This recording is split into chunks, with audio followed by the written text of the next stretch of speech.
All right, welcome back to another episode of the Tim and Tim Show with Making Moves and Multifamily Live. Again, I'm flying solo. Tim Vest is flying back from Europe right now. And we had a lot of great feedback from last week's show that was more so about mistakes that I've made personally. It was a bit more of a deep dive into my own personal journey, some mistakes that I've made, some things I would have done differently. And ultimately, people got a lot of good feedback from that. And there was a lot of engagement, and I feel like it really kind of hit home. Um, so this week, I wanted to try something a little different, and I made a post on my Facebook personal page, and I asked everybody, what are some things that you would like me to discuss on this week's show? Because I wanted to make it more personal. I wanted to make it relevant. I wanted to make it so that people got value out of these shows. Sometimes we have a lot of viewers, sometimes we don't have a lot of viewers. And, ultimately, this one's for you guys. So if you have any questions, I do have my Facebook post up. So I'm going to be just kind of going through these questions here. You could also comment on here. I see hey, good morning, Dennis. You can comment on here as well. I have the comments coming up on the screen. So if you have questions, I'll be more than happy to answer them. But thanks for everybody that gave a little bit of feedback. And we're going to dive right into some questions here. All right. All right. First question. I thought this one was really, really great. Mel Troyer, he said, pros and cons of owning the majority of a small JV deal versus owning a very small percentage of a large syndication deal. This one, this is a really good question. I love this question. I'm not going to lie to you. This question's fantastic because it depends. Um, when I first started out in the real estate syndication world, having a small piece of a very big deal was very appealing. It was appealing because I didn't have a lot to bring to the table. I didn't raise all the money. I didn't sign on the debt. I didn't find the deal. There's a lot of different things that went into why I preferred to have a smaller piece of a big deal than a big piece of a small deal. When you're doing the larger syndications, it enables you to get experience, right? It enables you to get your feet wet. It enables you to get started. It enables you to partner with other people and learn from how they're operating deals and being effective. Okay. That's critically important, especially on your first 5 deals or so. I mean, I'm not gonna lie. Every single deal is gonna have its own set of challenges. There are some things though that are recurring challenges across every property that you could ever own. And a lot of those things that I've learned is by partnering with other people and having a think tank essentially of how do you think we should handle this situation? Sometimes it was from feedback from the property manager, sometimes it was feedback from other partners in the deal, or maybe it was feedback from mentors or things like that. But when you have a small piece of a big deal, it reduces your risk, where you're not liable for everything in the deal. Representative of how much ownership you have in the deal. It's much smaller ownership percentage because you're bringing less to the table. As I've gotten more experienced, as I have more net worth and more cash to invest myself, I find myself doing less and less large deals that I own a very small percentage of. And more deals that I either JV with Tim Vest or, with maybe one or two other people where I'll end up owning 25, 30% of the deal, something like that, because I'm not only participating in the money, but I'm also participating in the active involvement of the deal. So I guess long story short, as I become more experienced, I prefer to do smaller JV deals with less people involved because it feels different, right? It feels different because there's more active ownership, there's more involvement. Are you live on YouTube or only on Facebook? I'm live on YouTube and Facebook. It streams simultaneously. Um, so yeah, as I get more experience and as I have more net worth, I prefer to do these smaller JV deals. Generally, the smaller deals don't have a preferred return in the way of making cash flow. If you paid attention to last week's show, I talked about how I focused more on equity growth than cash flow. And doing smaller JV deals makes it so that you as the operator or the partner in the deal are going to get access to cash flow faster. Um, when you're doing these large syndication deals, generally to meet the level of return that most people are going to want to invest into, you have to have somewhere between a 6, 7, 8% preferred return. You might even have mezzanine debt that's 10 or 12% in front of the preferred return deals. And at the end of the day, when you're doing these value adds, you're taking on vacancy, you're taking on vacancy, you're doing a lot of capex, you're going to have a lot of repairs and maintenance, cash flow suffers. Um, and at the end of the day, you get buried behind a preferred return because you have to pay the investors first.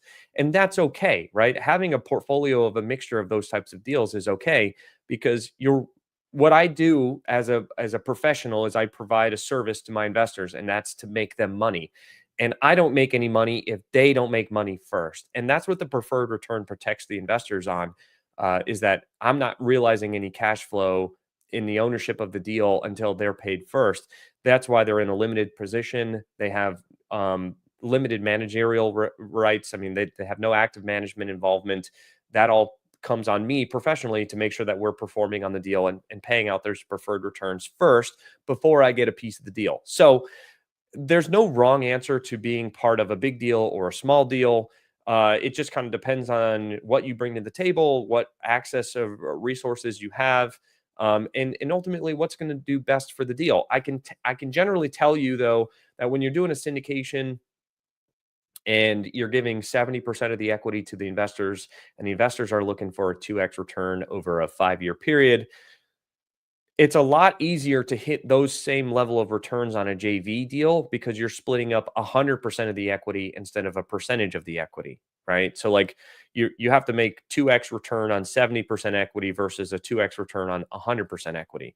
I mean, you can cut and dice it however you want, but generally more deals will fit into your bucket of being able to meet that standard return of a 2x over 5 years, with a smaller JV deal, just because of its overall structure. And generally, you're not going to load it up with fees.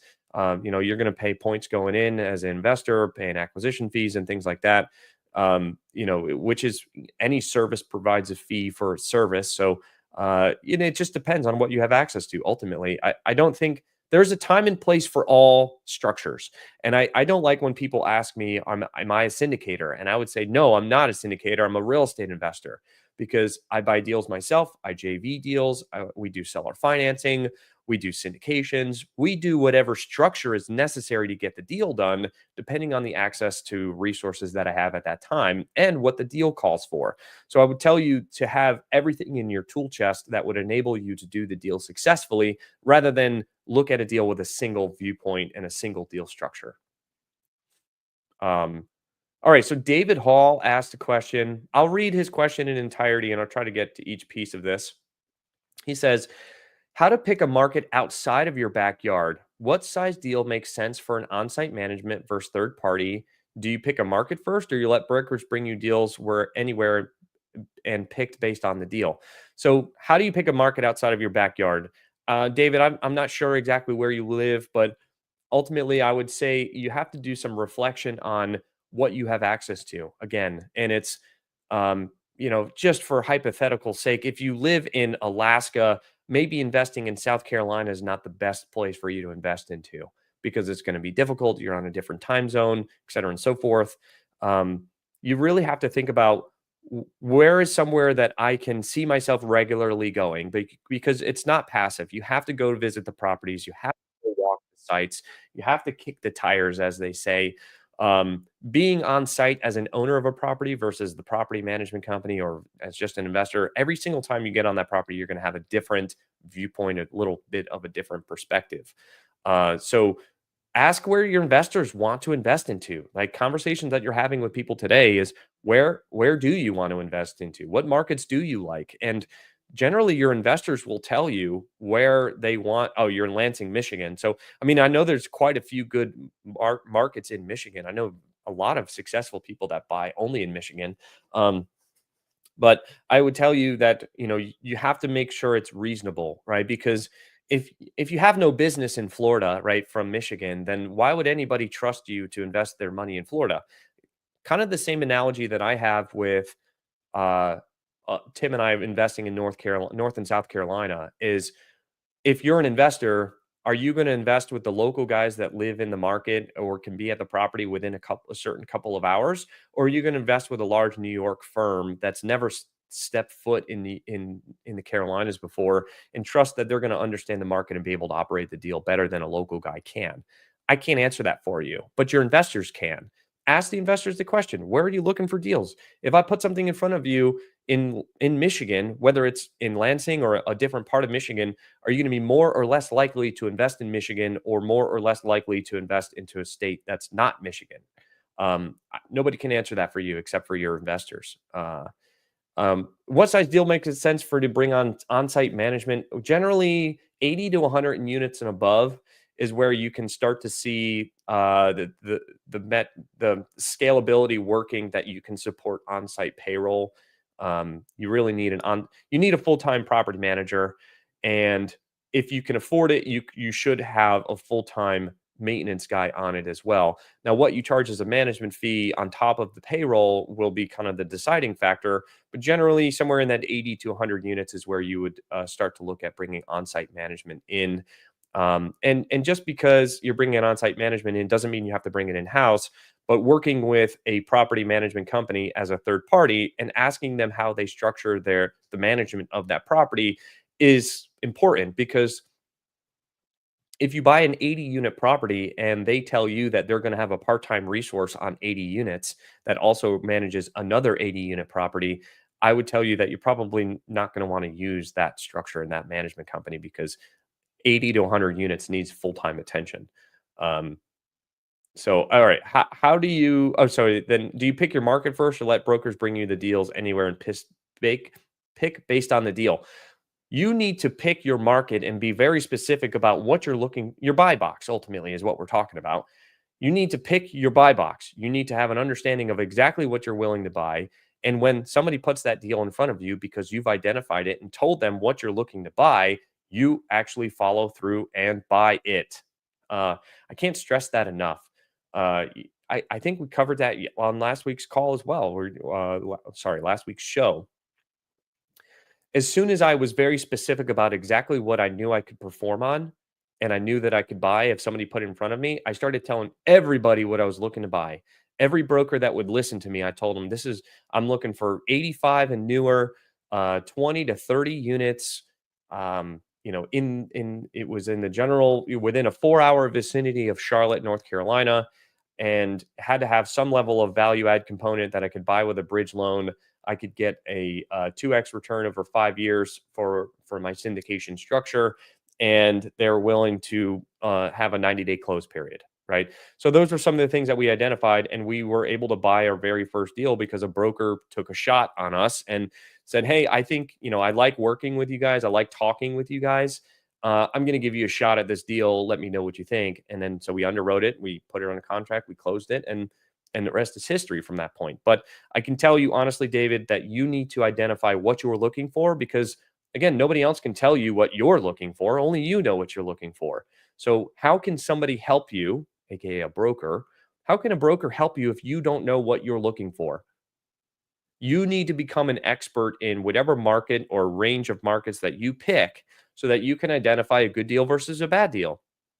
If you don't do that, if you don't get market specific, you will never be able to identify a good deal because you don't know what a good deal looks like in that market, right?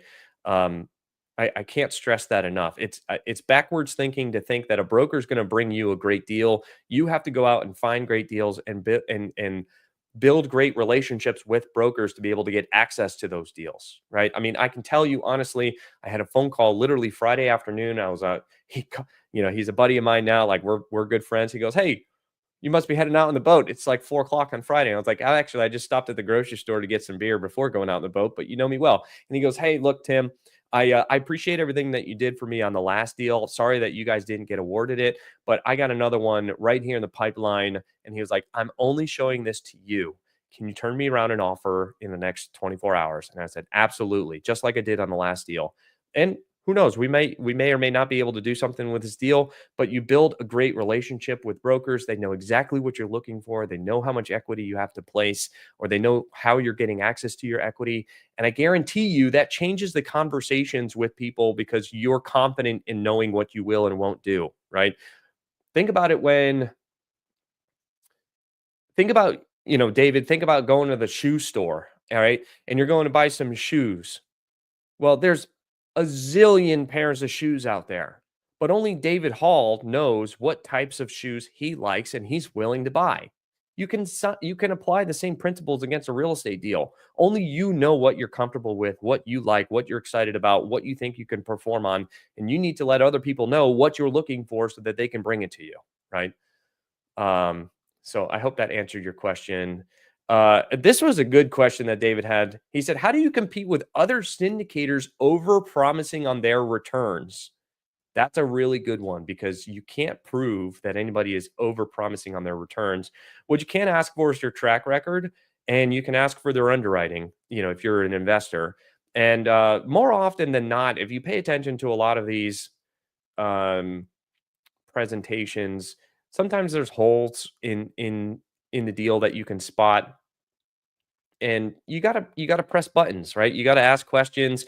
You have to do your due diligence as a syndicator or as an investor to figure out if somebody's lying to you essentially, right? You should be able to look at one of their deals. I mean, hell, here, I'll give you a real life example, right? Because I love transparency and honesty. I have an investor of mine. I don't have any deals right now. And she called me and she goes, "Hey, there's no one I trust more than you.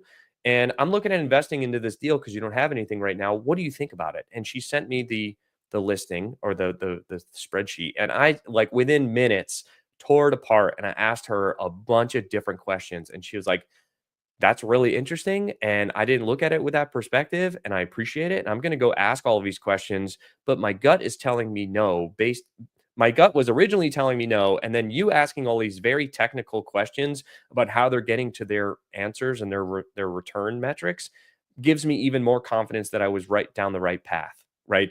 That says something about you and your character if you have investors that are bringing other people's deals to you to verify and vet for them, right? Um, Now, you can't stop an investor from investing into that deal, and you can't stop other syndicators from compressing their cap rate on an exit.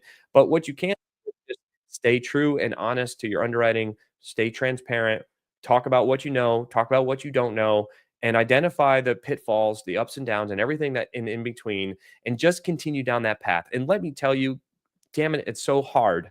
And it's so hard because there's so much competition in the market and there's so much stuff out there and there's so many things, so many people out there lying.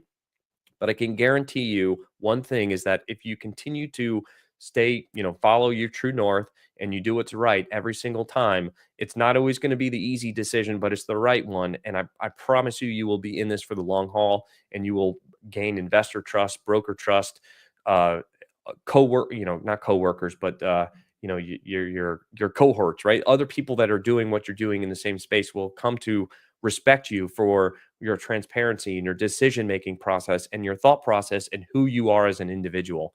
The people that are overselling their returns, they're in it for a quick buck. They're in it for, trying to take it.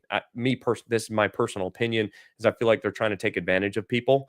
And that's not the right thing to do. I mean, I can't tell you how many times we see people paying themselves out fees that, on a deal that's not cash flowing.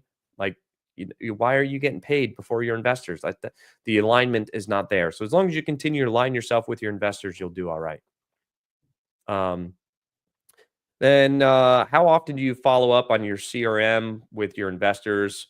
I actually not that often. I mean, I do this show every Tuesday, with Tim Vest, and this is kind of the extent of my content creation. We come on here, we talk candidly, we talk honestly, we talk transparently about the things that we're learning, the things that we're experiencing, the things that we're trying differently, the things that we're learning that we failed on, and identifying those failures. And ultimately, I've been doing this show for 3 years now, and by continually showing up, just like I'm doing right now, every Tuesday, Tim and Tim Tuesdays at 10, right? That's our show time. People come to expect you to show up. And when you continue to show up week after week after week after month after year, you build a level of trust where you don't have to do continual outreach to touch base with your investors. They're touching base with you from the content that you're putting out instead of the other way around. So I like to use social media as a magnet, and talk about the things that I'm learning and things that I'm doing and the things that I'm, everything in between. And that works for me because that attracts people to me. So I generally don't have to reach out to a lot of investors. They generally reach out to me. And that's just the way that I've structured everything. And honestly, I didn't come up with this. I mean, I followed, Tim Bratz is one of my mentors, and he made a lot of videos back in the day on YouTube, and he still does today. All I did was follow what he said to do in those videos, and this is it. I mean, you're seeing the culmination of networking over the last 8 years, be this now. All right. How has the transition from third party management been to doing it in house? What have been your biggest challenges, mistakes, and victories? Uh, Third party management is the hardest thing that I have done. And I have such a deep respect for all different aspects of putting together a business. And now I can truly, truly tell you I understand why people buy businesses instead of create them, because something is, I don't want to say is as simple, but something as fundamental as creating an employee HR handbook is paramount to ensuring that the people that work for you understand how to follow the rules and they know what the company policies are. And creating company policy is just as difficult as implementing it because there's so many things that you have to think about. Trying to pre-think every single situation that you could possibly come across to put some kind of policy in your handbook is so difficult, right? Trying to make sure that you have adequate training at the property management and the property maintenance level, understanding that all of your accounting team and your accounting functions have proper steps and forms that they need to follow to ensure that they are doing the job correctly as you instruct them to do. Creating these types of training policies and manuals, and there's so much work in documenting every step in your business. And that's I truthfully don't understand how people could run multiple businesses all at once, because it takes so much time and effort into a single business to do it correctly and successfully. So I would say 95% of my time now is spent, maybe 90% of my time is spent in the management company doing day-to-day operations and construction projects and reviewing leases, and making sure that our marketing stuff is on point, and our collections are being reviewed weekly and paying the bit. Like, there's so much operational stuff that has to happen that takes a lot of time and effort. So that's been difficult. But the plus side, the upside of that is you get a lot of control, right? I have never had a better understanding how each one of my properties is performing until I was involved on the day-to-day property management level of things. And as we continue to grow and scale up, we understand how to manage property managers and regional managers better, as well as HR and accounting, and understanding how to manage those people, because obviously Tim and I run it together, and we kind of have our own lanes that we stay in. But at the end of the day, it's really hard to manage people when you don't know what they're doing.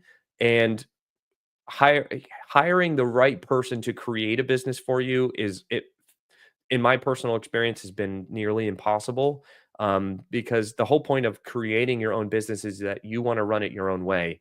Well, hiring somebody to create the business for you, they're going to run it their way, and then you have conflict. And ultimately what we found is that I hate to say this because I'm such a proponent of who, not how, but in order to understand the business and how it should be operating on a day-to-day business, you have to work in the business for a certain period of time, do the leases, follow the guest cards, follow the collections, follow the AP, follow the AR, follow all of the steps in the management world, and then document it. And how would you approach each situation is is paramount so that people can follow that process on your behalf, right? That's the that's the crux of it all, is that somebody's going to follow the same steps that you would have followed if you were in that seat. And the only way to do that is if you understand it inside out and backwards. Now, there's probably going to be people out there that disagree with me, and that's completely fine. Everyone has their own experience. I'm just talking about mine. Um, all right. Mike Saman said, best flip you were part of or friend was a part of. I think the best flip was the property in Florence, South Carolina that I owned. It was called Dogwood Lane Apartments. I bought it for just over 900 grand. I had a bank loan of 800,000, seller finance of 250,000, and I bought it with $68,000. I sold it about 2.5 years later for 1,650,000, and I pocketed, in equity about a little over $525,000, and I collected about $80,000 a year in cash flow as well. So I mean, it was a pretty substantial deal for me. And then Kyle Barnes, he says, what are the key operational pieces to have in place as your portfolio scales at each level? This is an interesting one, and my honest response to him was, I'm still figuring that out through trial and error. Uh, we just recently hired a financial controller.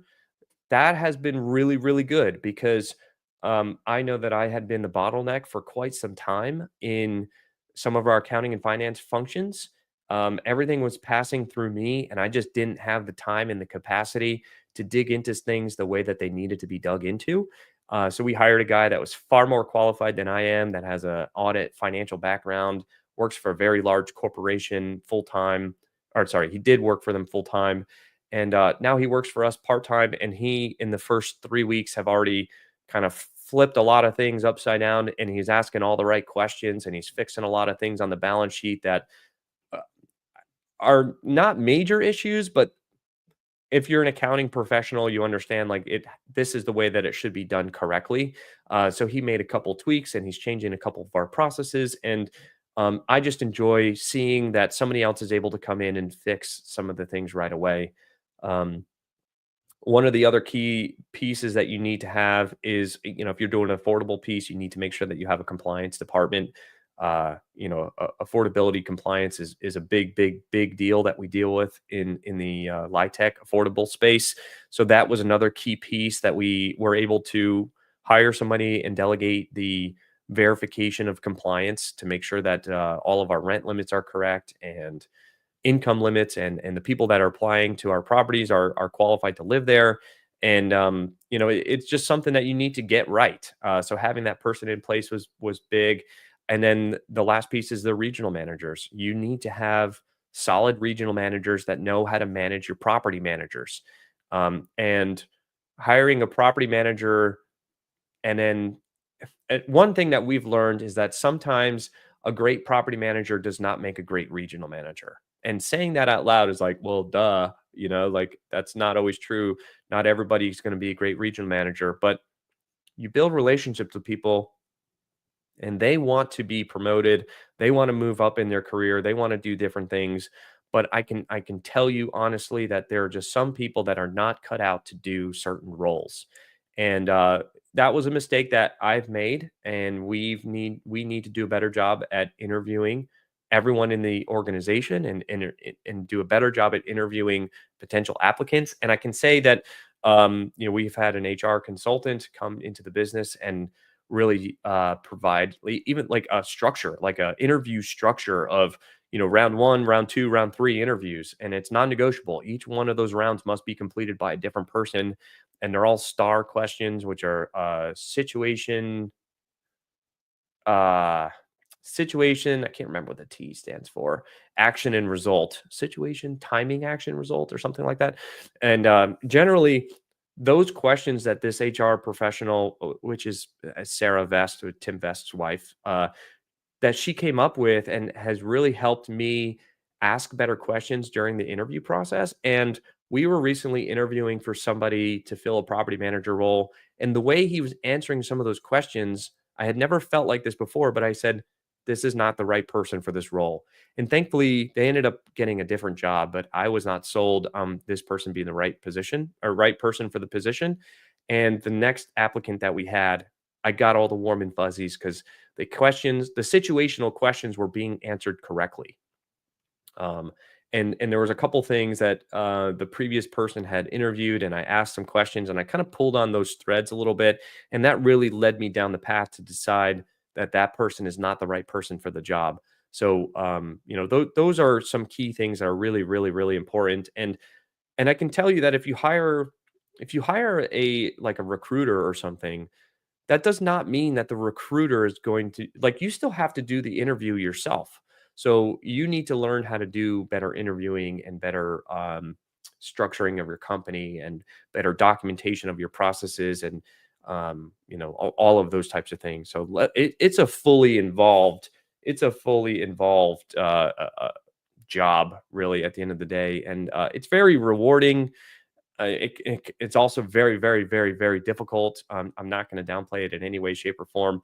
So, yeah, I think that's it. Yeah, I'm going through Facebook posts. That's everybody's questions that they posted. So I really appreciate everyone joining today. Hopefully, if you had a question, I answered it and you paid attention to the show. Hopefully, you learned something from it. If you have something else that you'd like to discuss, let me know, and I'm happy to talk about it on maybe next week's show. So, all right, guys, thanks again. Appreciate it. And we'll see you next week. Peace.